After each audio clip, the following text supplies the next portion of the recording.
Please subscribe to my channel by clicking the subscribe button. It is absolutely free of cost. Please click on the bell icon to receive the notifications regarding all my newly uploaded videos. Hello everyone, welcome back to my YouTube channel Ravenous Learner. So today's topic I have chosen from the field of economy and finance. The topic is that of the Indian rupee is continuously falling in value against that of a dollar, and on August 31, that is just 2 days ago, it reached its highest level wherein it touched 70.87 INR against that of a dollar.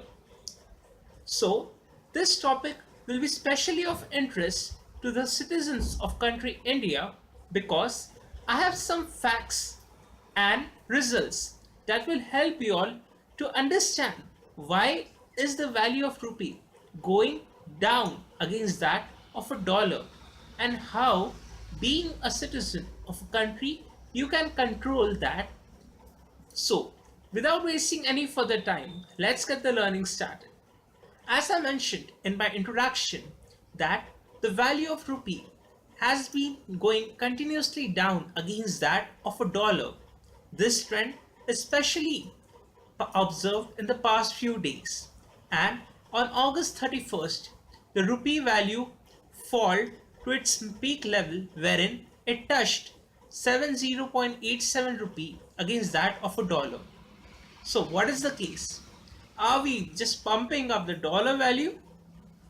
Remember one thing, as the value of rupee goes further down, you will have to take lots and lots of effort to grab a single dollar. So we should avoid any such efforts that will lead us to spend more rupees against that of a dollar. Let us see some of the facts and results that are responsible for the fall in the value of Indian rupee against that of a dollar. The first reason for the fall is that of a trade deficit. Trade deficit is the difference of the value of imports and the value of exports. The difference between these two is called trade deficit. For some who don't know the definition of imports and exports, I'll tell you all. Imports are the goods and services that we take from other countries. Exports are the goods and services that we provide to the other countries. We, in the case, India. So, whenever you are importing something, you are exchanging your currency against that of some goods or services. Whenever you are exporting something, you are taking their currency against that of some goods and services given to them. And the difference between these two, that is the value at the total value for a country of its imports and the total value of a country for its exports. The difference between these two is called the trade deficit.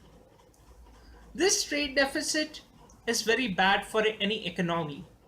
In some situations, like whenever you are importing something from the other countries, it means that you are not focusing on the manufacturers that are situated here. It can be simply because that we don't have the technology, that particular product available in our country, or we are not happy with that product that is already available with our country and we are trying to import it from other countries. What is the case? What will happen when this trade deficit is positive? See, if we don't have the technology available in our country, it can be a case wherein the situation is not in our control and we are forced to import that.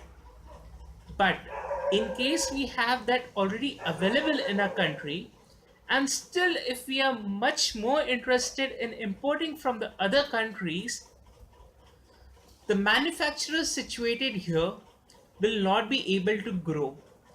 As they will not be able to grow, it will lead to us having lesser jobs in India. And moreover, this is a side fact, but you are spending more and more rupees. That is, whenever you ask for more and more imports, you are increasing the value of their product.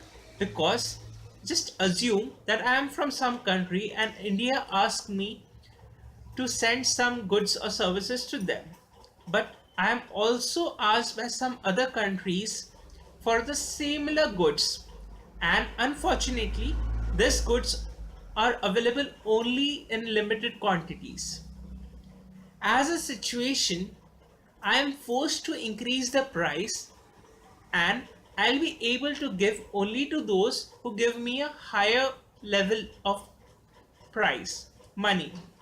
So, this is the case of inflation. This is a race wherein India will now try to spend more against that of a similar quantity, and it will result in major outflow of rupees. So we can say that to grab a similar quantity or a similar product in the same quantity, we have spent more of a currency. So its value has gone down. So this is the first relationship that appears between a trade deficit, and that is of a inflation. Inflation is when the demand exceeds the supply. Hence, when the demand exceeds the supply, the supplier, to meet its demand to different people, will try to inflate his price, and he'll try to grab the maximum profit out of one of the parties that is asking for the goods. So the other country which actually grabs the product from the supplier will spend more of its currency for the same quantity of the product. Hence, the value of the currency for that particular country will be going down. So that is the first and the second reason for the fall in the rupee value. The third reason that comes up is that of a foreign investment. See, whenever you are investing in foreign countries, first of all, you will be taking efforts to grab a piece of land there. Of course, this will help your business in the long term. You will grab a major market share. Apart from the domestic customers, you'll look after the export market as well. Being a company, you will grow, but the country in which you are situated will be going down.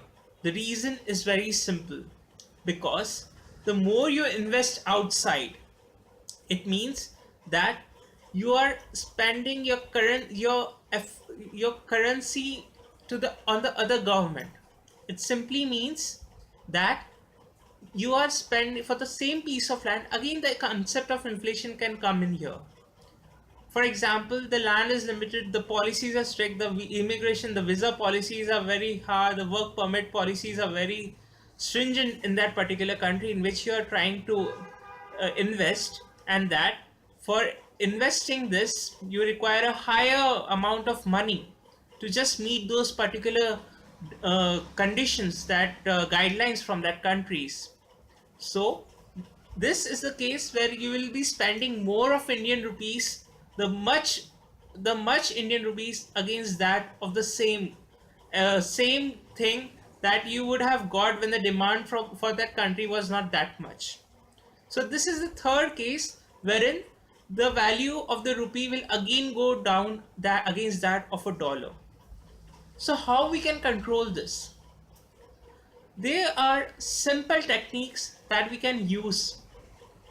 Just focusing back to the initiative given by our Prime Minister Mr. Narendra Modi, that of the Make in India. Unless the products are made in India, people from other countries will not be interested to buy those products, because we, being a citizen, will try to import some products if that product is either not available with our country, or we are not satisfied with the quality of the product, so we may go to the other countries for just importing it.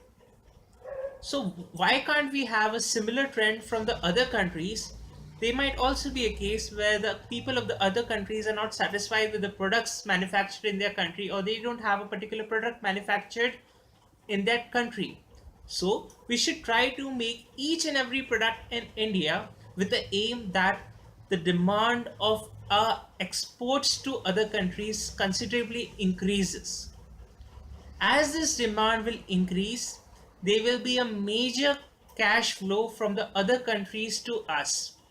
And as the cash flow is major from the other countries to us, our foreign reserve with RBI, or we can say that the currency available with us of the other countries will considerably increase.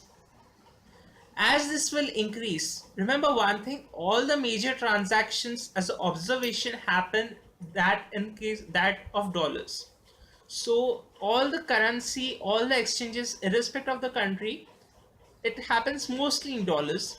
So we'll grab major dollars, and as we grab major dollars, it is a similar situation wherein we were at the point of giving more rupees to outside countries, like we were spending more, we were also spending in that of a dollars, but now we are at the receiving end. Hence, the value of a dollar will go down against that of a rupee. So this is a case wherein we can be first successfully growing our efforts against controlling the further fall in a rupee value against that of a dollar. The second can be, we should make India a digital hub. Remember one thing, the world is progressing towards automation and digitalization, and having digital platforms in India will surely help us to attract foreign investors in India. And as the foreign investors will further try to invest in India, surely the value of India will go higher. And as the value of India will go higher, so is a GDP, so is a value of a rupee. These things are all interconnected. Apart from all this, we have one that major advantage available with us, that is of a rich cultural heritage. If we give the boost to our tourism, we can surely increase the value of a rupee against that of a dollar. It seems complicated, but it's really simple. The more you attract the tourists, they'll be they'll come across major platforms wherein they can invest in India. In conclusion, I would say that eliminating imports completely from a market is of course not possible, owing to the facts that a country doesn't have some of the goods like fuels. We are bound to import fuel because we can't make fuel available directly from the land of India because we lack refineries that to extent. So we have to import them. But what we can take care is that of we try to purchase the goods that are readily available in India. We try to manufacture the goods that are not available in India, and the goods which are available in India, we try to consciously improve their quality. Also, digital platforms will help you all to successfully do this. Automation is the need of the hour. Thanks for watching the video, guys. If you have liked the video, make sure to press the like button below. Also, don't forget to share this video with your friends, your colleagues, your family members, because we all can be the one who can control the further fall in the value of rupee. Don't forget to subscribe, guys. The link to subscription can be directly found here. It's absolutely free of cost, so don't forget to subscribe, guys. Thank you. Goodbye.